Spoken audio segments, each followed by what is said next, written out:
राजस्थान के एक छोटे से गांव धनपुर में रातें हमेशा डरावनी मानी जाती थीं, पर असली खौफ जंगल के उस कोने में था जिसे लोग कालिया मसान का अड्डा कहते थे। गांव वालों का मानना था कि कई साल पहले एक तांत्रिक ने काला तंत्र साधते समय अपनी आत्मा खो दी थी। उसका शरीर जल गया पर आत्मा जीवित रह गई और उसी से बना कालिया मसान एक काली परछाई जो अधूरी आत्माओं की तलाश में भटकती रहती है। गांव में अक्सर लोग कहते कि रात को कोई भारी सांसें लेता है, जैसे जमीन खुद डर से कांप रही हो। बच्चे शाम के बाद बाहर निकलना बंद कर देते। कोई भी उसकी परछाई देख लेता तो कुछ ही दिनों में बीमार पड़ जाता या गायब हो जाता। इसी गांव में 3 दोस्त रहते थे, योगेश, रचित और मंजू। तीनों को रोमांच पसंद था और वे इन कहानियों को सिर्फ अंधविश्वास समझते थे। लेकिन एक दिन जंगल के पास से गुजरते हुए उन्होंने हवा में गूंजती एक अजीब गुर्राहट सुनी, गहरी, भारी और इंसानी नहीं। योगेश ने हंसकर कहा, कुछ नहीं है, बस हवा है। पर उसी रात गांव में अचानक किसी के चिल्लाने की आवाज आई, भागो, कालिया मसान वापस आ गया। उस चीख ने पूरे गांव को दहला दिया। अगले दिन पता चला कि खेतों की तरफ जाने वाला बूढ़ा रघु अचानक लापता हो गया था। उसके घर के पास सिर्फ मिट्टी पर काले पैरों के निशान मिले, मानो किसी भारी प्राणी को जमीन पर घसीटा गया हो। तीनों दोस्तों ने तय किया कि वे रात में जंगल जाकर पता लगाएंगे कि आखिर सच है क्या। मंजू डर रही थी, पर योगेश और रचित ने उसे भी मना लिया। रात के 10 बजे तीनों टॉर्च और मोबाइल लेकर जंगल पहुंचे। हवा स्थिर थी, पर पेड़ों की पत्तियां खुद ब खुद हिल रही थीं, जैसे किसी अनजान डर से कांप रही हों। जंगल में कुछ दूर जाने पर मंजू ने धीरे से कहा, तुम दोनों ने सुना? पीछे कोई चल रहा है। योगेश ने टॉर्च घुमाई, कुछ नहीं दिखा। उन्होंने आगे बढ़ना चाहा, तभी अचानक टॉर्च की रोशनी अपने आप झपकने लगी। फिर टॉर्च बंद हो गई। तीनों के आसपास अंधेरा छा गया। अंधेरे में एक भारी आवाज आई, कौन आया मेरी रात में? रचित ने घबराकर मोबाइल निकाला, पर नेटवर्क गायब था। अचानक आसपास की हवा ठंडी हो गई और उनके सामने एक काली आकृति उभरी, लंबी, बिना आंखों वाली, मगर उसकी सांसें गूंज रही थीं। तीनों डर से पीछे हट गए, पर वो काली आकृति बिल्कुल हिल नहीं रही थी, अकेली खड़ी, जैसे कोई अंधेरे में से धुआं उठ रहा हो। अचानक मंजू की नजर उसके पैरों पर गई। वे पैर इंसानों जैसे नहीं, उल्टे थे और जमीन पर काला सूखता खून गिर रहा था। रचित कांपते हुए बोला, ये इंसान नहीं है। उस आकृति ने धीरे धीरे अपना सिर उठाया। उसकी आंखों की जगह खाली गड्ढे थे, पर भीतर से नीली आग जल रही थी।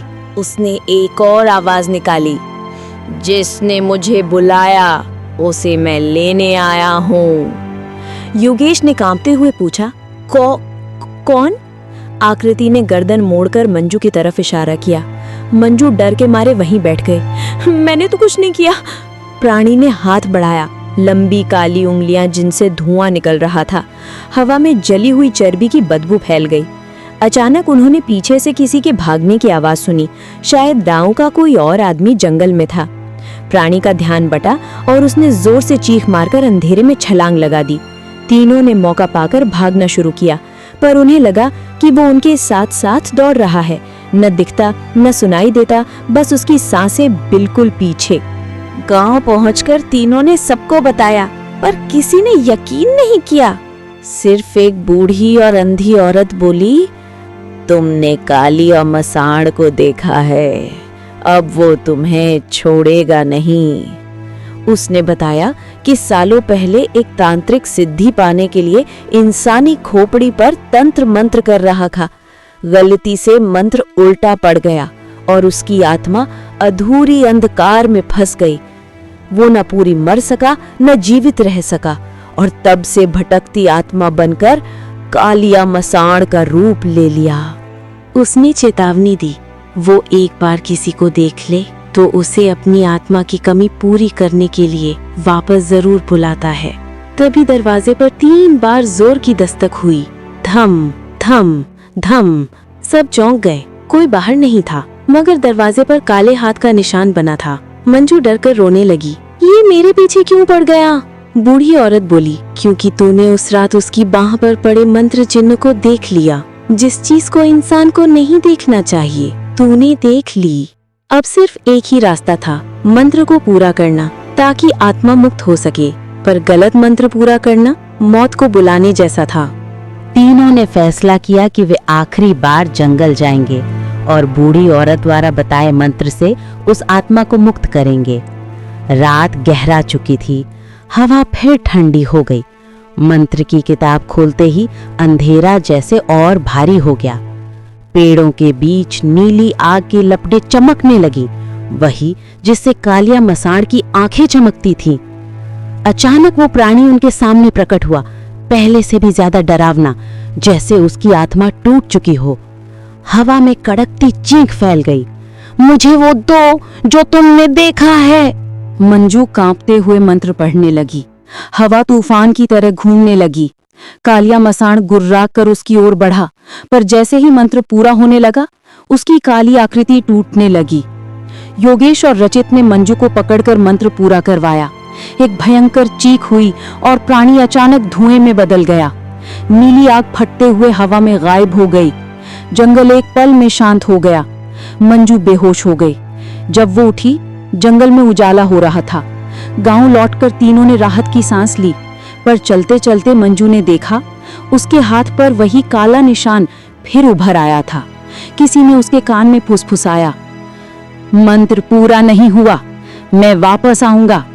कहानी खत्म नहीं हुई थी। कालिया मसाण अभी भी कहीं जिंदा था। नमस्कार दोस्तों, स्वागत है शैडोज ऑफ फियर में, जहां हर कहानी आपकी रूह तक सर्द एहसास उतार देती है। अगर आप दिल के कमजोर हों तो पीछे मुड़ जाने का यही सही वक्त है, और अगर हिम्मत है तो बस आवाज धीमी करिए, अंधेरा बढ़ने दीजिए और कहानी का हिस्सा बन जाइए। अगर कहानी डराए तो लाइक, शेयर और सब्सक्राइब जरूर करिए, क्योंकि यहाँ हर हफ्ते डर आपके दरवाजे दस्तक देता है।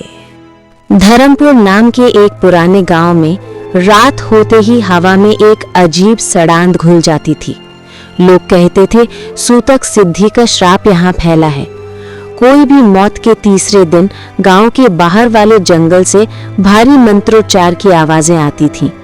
गांव का हर शख्स उन आवाजों से डरता था, सिवाय एक लड़के समर के। समर को अपने पिता की अचानक मौत पर शक था। गांव वालों ने कहा, तीसरा दिन मत जाने देना, उस रात कोई लौटकर नहीं आता।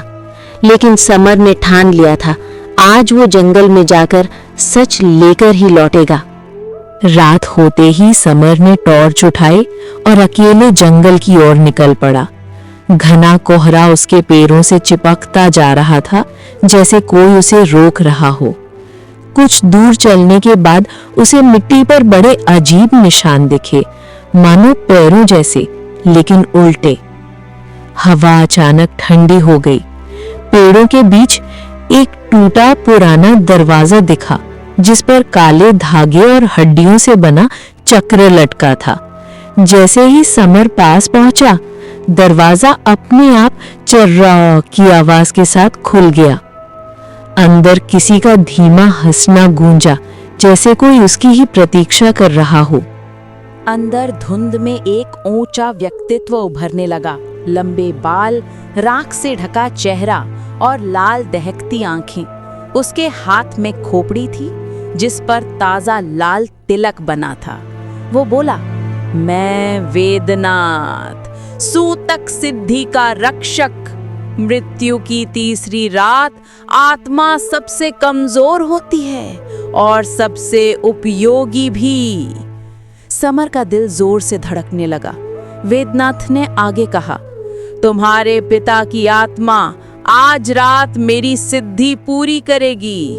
तुम समय पर आए हो, अपनी आंखों से देख सको अंतिम संस्कार का असली रूप। समर चीखना चाहता था, पर आवाज निकल नहीं पाई। वेदनाथ ने मंत्र पढ़ना शुरू किया। अचानक हवा तेज हो गई और जमीन से धुएं जैसे साए उठकर एक चक्र में घूमने लगे। उनमें से एक साया बाकी से भारी था। समर ने पहचाना वो उसके पिता की ही परछाई थी। साया तड़प रहा था जैसे किसी अदृश्य रस्सी से बंधा हो। वेदनाथ ने खोपड़ी हवा में उठाई और मंत्र और तेज कर दिए। सूतक की तीसरी रात आत्मा मेरी होगी। समर ने हिम्मत करके अपने पिता का नाम पुकारा। साया उसकी ओर झटका, लेकिन तभी वेदनाथ ने उसे और जोर से बांध दिया। वातावरण अचानक और भी काला होने लगा। समर ने कांपते हुए पूछा, तुम ऐसा क्यों कर रहे हो? वेदनाथ हंसा, मौत सबको मिलती है, लेकिन जो आत्मा डर में कैद हो वो सबसे शक्तिशाली होती है। सूतक सिद्धि ऐसी ही आत्माओं का संग्रह है। तुम्हारा पिता मगर सबसे खास था। उसके भीतर एक अधूरा व्रत था जिसे मैं पूरा कर सकता हूं। समर की आंखों में आंसू भर आए। तभी अचानक समर के पैरों के नीचे जमीन धंसने लगी, जैसे कोई अदृश्य हाथ उसे खींच रहा हो। वेदनाथ चिल्लाया, अब तुम भी उसके साथ इस चक्र का हिस्सा बनोगे। जंगल फिर से चीखों से भर गया। समर ने पूरी शक्ति से पिता की परछाई की ओर हाथ बढ़ाया। उसी क्षण उसके पिता की आत्मा ने एक जोरदार झटका दिया और चक्र टूट गया। वेदनाथ पीछे फेंका गया। उसकी खोपड़ी जमीन पर गिरते ही चूर चूर हो गई। आत्माओं का चक्र टूटते ही जोरदार आंधी चली और वेदनाथ का शरीर धुएं में बदलकर गायब हो गया। समर बेहोश होकर गिर पड़ा। सुबह जब गांव वाले पहुंचे, उन्हें सिर्फ समर मिला, जिंदा लेकिन बदला हुआ। उसकी आंखें लाल थीं, वही जो वेदनाथ की थीं। किसी ने नहीं देखा, पर उसके पीछे एक टूटी खोपड़ी अब भी हल्की हल्की मुस्कुरा रही थी। अगर कहानी पसंद आई हो दोस्तों, तो लाइक, शेयर और सब्सक्राइब करिए शैडोज ऑफ फियर, जहां हर हफ्ते अंधेरा आपके नाम एक नई दास्तान लिखता है। नमस्कार दोस्तों, स्वागत है शैडोज ऑफ फियर में, जहां हर कहानी आपके डर को एक नया आकार देती है। आज की कहानी है नरभक्षी साधना।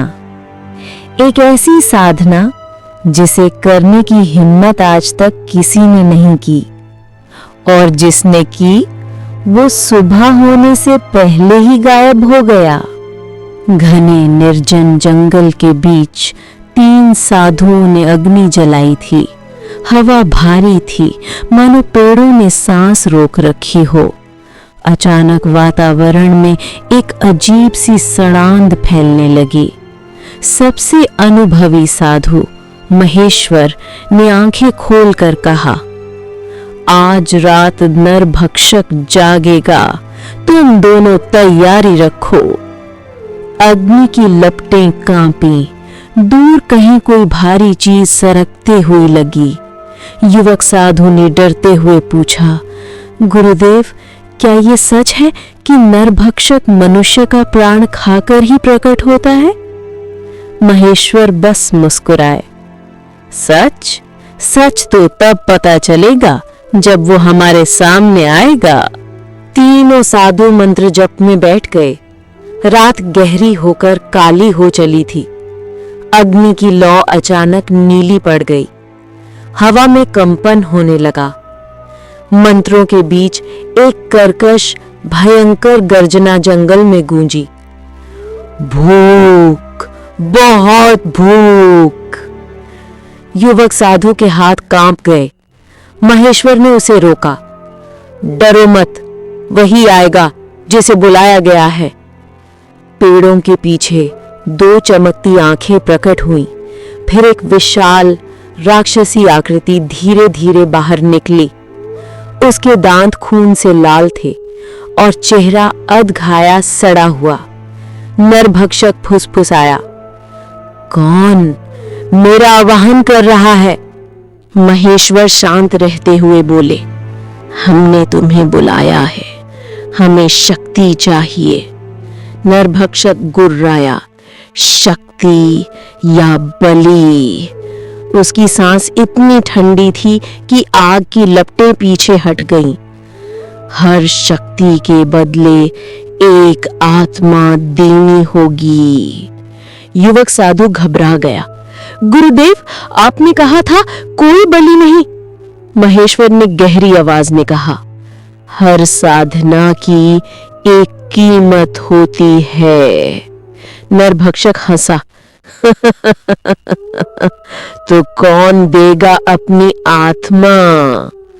उसकी नजर सीधी युवक साधु पर जाकर टिक गई और वो धीरे धीरे उसके पास झुकने लगा। युवक साधु भय से कांपते हुए बोला, गुरुदेव, आप मुझे क्यों दे रहे हैं? महेश्वर ने बिना झिझक कहा, क्योंकि तुम ही सबसे कमजोर हो। नरभक्षक ने अपना जबड़ा चौड़ा किया। तेज श्वास से आग बुझने लगी, लेकिन तभी तीसरे साधु ने ऊंची आवाज में मंत्र पढ़ना शुरू किया।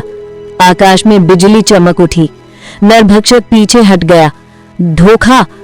महेश्वर ने चिल्लाया, साधना अधूरी नहीं छोड़नी।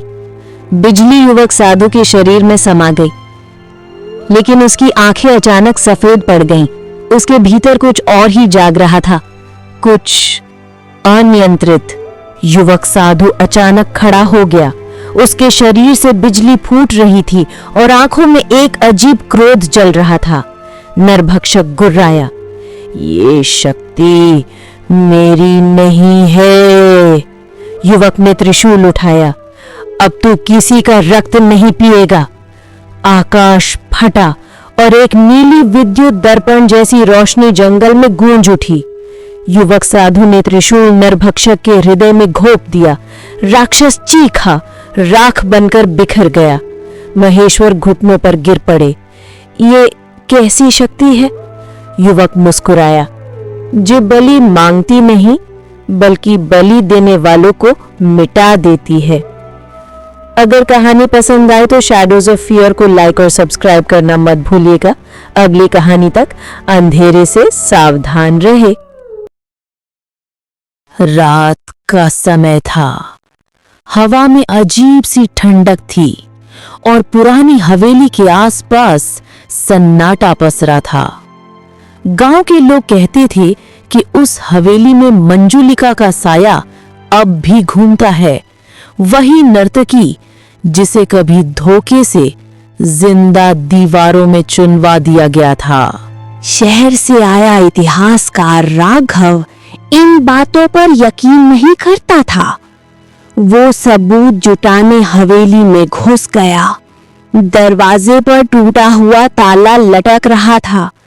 जैसे ही अंदर कदम रखा, एक तेज झोंका आया और टॉर्च की लौ कांप गई। दीवारों पर पुराने चित्र लटके थे।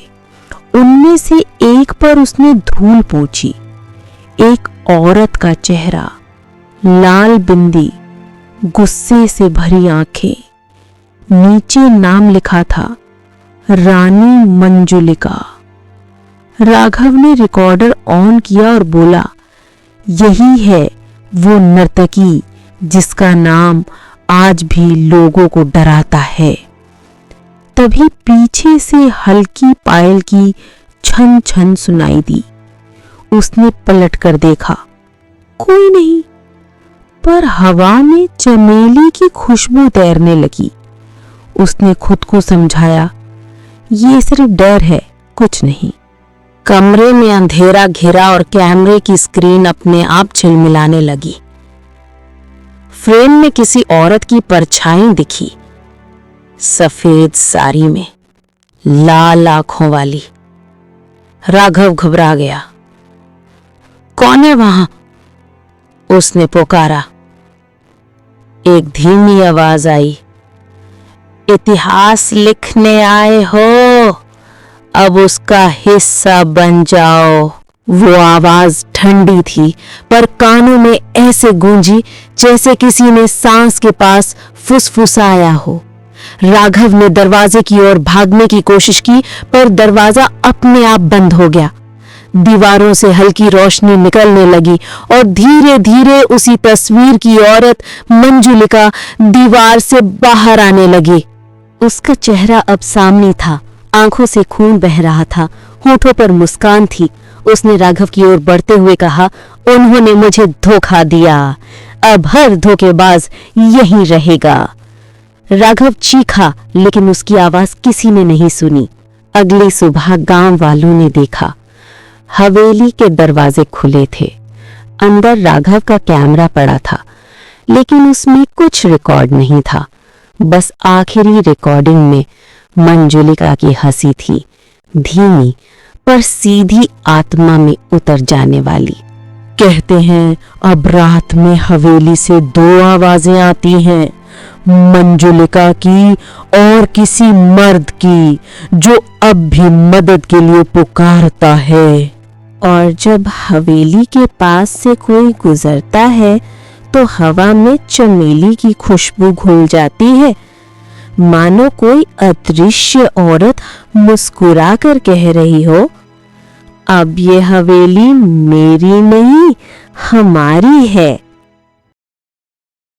इतनी रात को अनगिनत यादें जगी हुई थी और कंचन के मन में एक बेचैनी की लहर धीरे धीरे उठ रही थी। दाई माँ ने फोन उठाया और आवाज सुनते ही उनका हाथ कांप उठा। फोन उनके हाथ से छूटकर गिरा और वे सोफे पर बैठकर बिना किसी शब्द के रोने लगी। कंचन ने दाई माँ की आवाज सुनी और दौड़कर उनके पास आई। उन्होंने कंचन को अपने सीने से लगा लिया, लेकिन शब्द नहीं निकल रहे थे। मालिक और मालकिन की मौत जैसे किसी ने अचानक से दिन रात बदल दी हो। चाचा जी, चाची और पारुल का व्यवहार बदल गया और कंचन के लिए घर अब सुरक्षित नहीं रहा। रोज की तरह भोजन की पाई एक दिक्कत बन गई और दाइमा को कोसने का उनका तरीका अब उजागर हो गया था। मोनिका की नजरों में जलन का दीपक लगातार जलता रहा और पारुल की तिलिस्मी नफरत हर कदम पर साफ दिखाई देती थी। दाइमा ने बिस्तर के नीचे रखी एक लाल पोटली देखी और उसका दिल बंध गया। पोटली का भय दाइमा को पीछे से खींचता रहा और उन्होंने पोटली को मिट्टी में दफना दिया।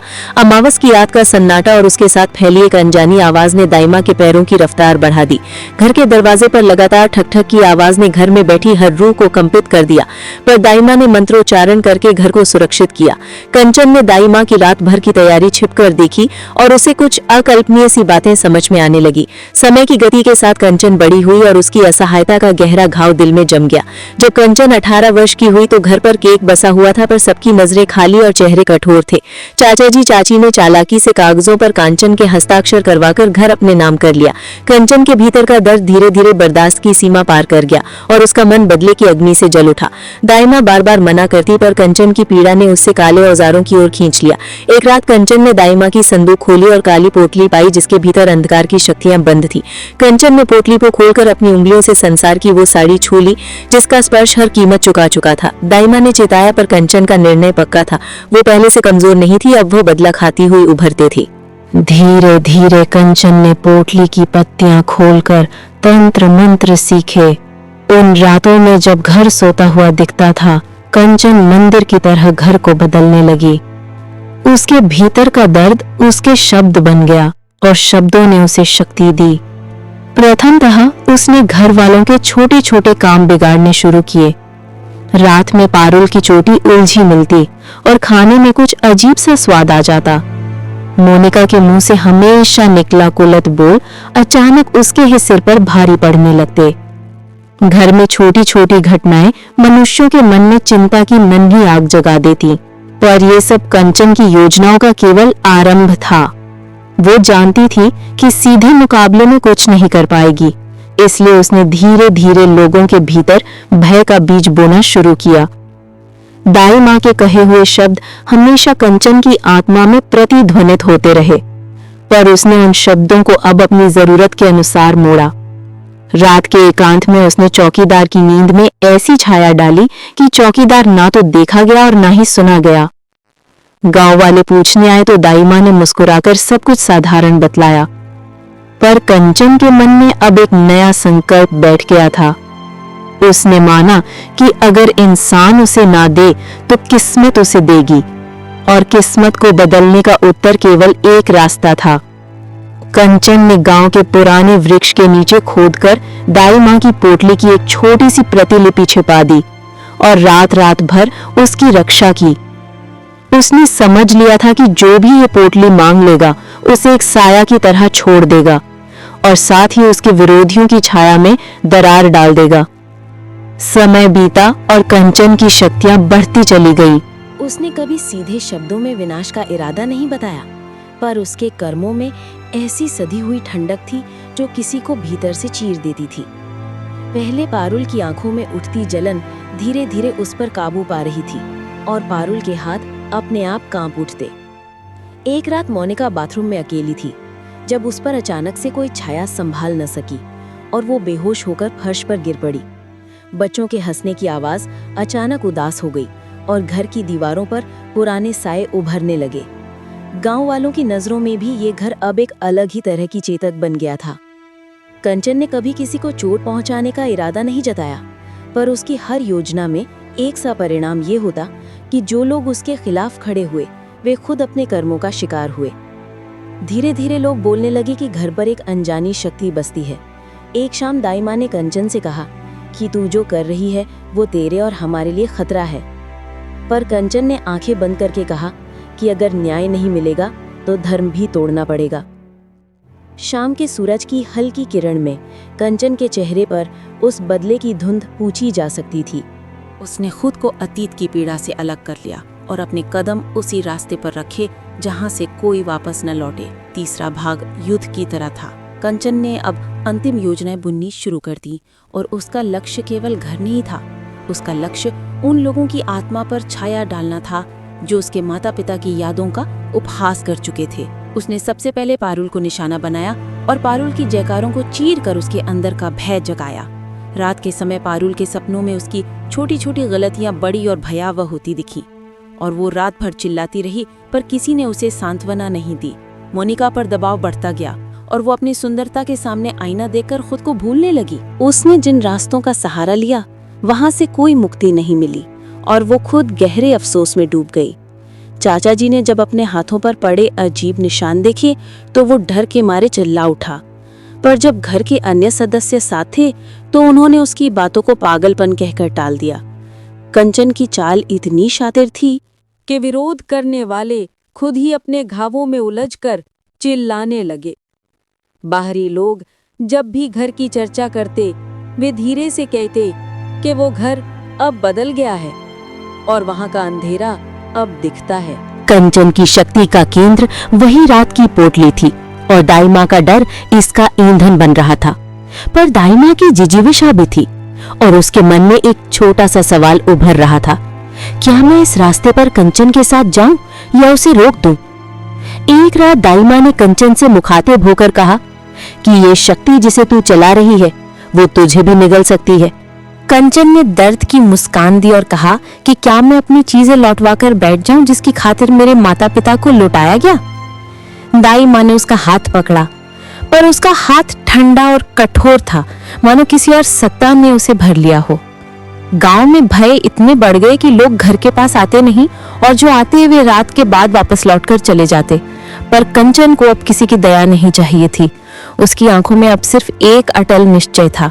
वो जानती थी कि अंतिम प्रयास में उसे सीधे उसके चाचा जी चाची से सामना करना होगा और वो तैयार थी। एक घनी अमावस की रात थी। हवा रुकी हुई थी और घर में सन्नाटा गहरा गया था। कंचन ने आंगन के बीच रखी पोटली के सामने दीपक जलाया और मंत्र पढ़ने लगी। उसके शब्दों से दीवारें कांप उठीं, हवा ठंडी पड़ गई। दाई माँ ने रोकने की कोशिश की, पर उनकी आवाज कांप रही थी। अब जो शुरू हुआ है उसे सिर्फ तू ही रोक सकती है। मंत्रों के बीच अचानक मोनिका चीख उठी। उसकी आंखें लाल हो गई और वो जमीन पर गिर पड़ी। पारुल के होंठ कांपने लगे और चाचा जी डरकर पीछे हटे। घर की छत से गड़गड़ाहट हुई। पुराने ताले अपने आप खुलने लगे। गांव वाले भाग गए। तभी किसी की बहुत धीमी कोमल आवाज आई, बस कर कंचन। कंचन ठिठक गई। उसकी आंखों में आंसू भर आए। उसे याद आया, ये बदला नहीं, मुक्ति का समय है। उसने धीरे से मंत्र रोक दिए, पोटली जमीन पर रखी और मिट्टी से ढक दी। एक क्षण में सब शांत हो गया। दाई माँ ने उसके सिर पर हाथ रखा। अब तू अंधकार नहीं, प्रकाश है, कंचन रो पड़ी। वर्षों का बोझ जैसे बह गया। सुबह हुई तो घर में पहली बार उजाला फैला। मोनिका, पारुल और चाचा जी पछतावे से झुके खड़े थे। कंचन ने बस इतना कहा, अब जो खोया उसे दया से लौटाना होगा। वो बाहर चली गई जहां सूरज उग रहा था। उसका बदला अब एक सीख बन चुका था कि अंधकार कभी शांति नहीं देता, दया ही मुक्ति है।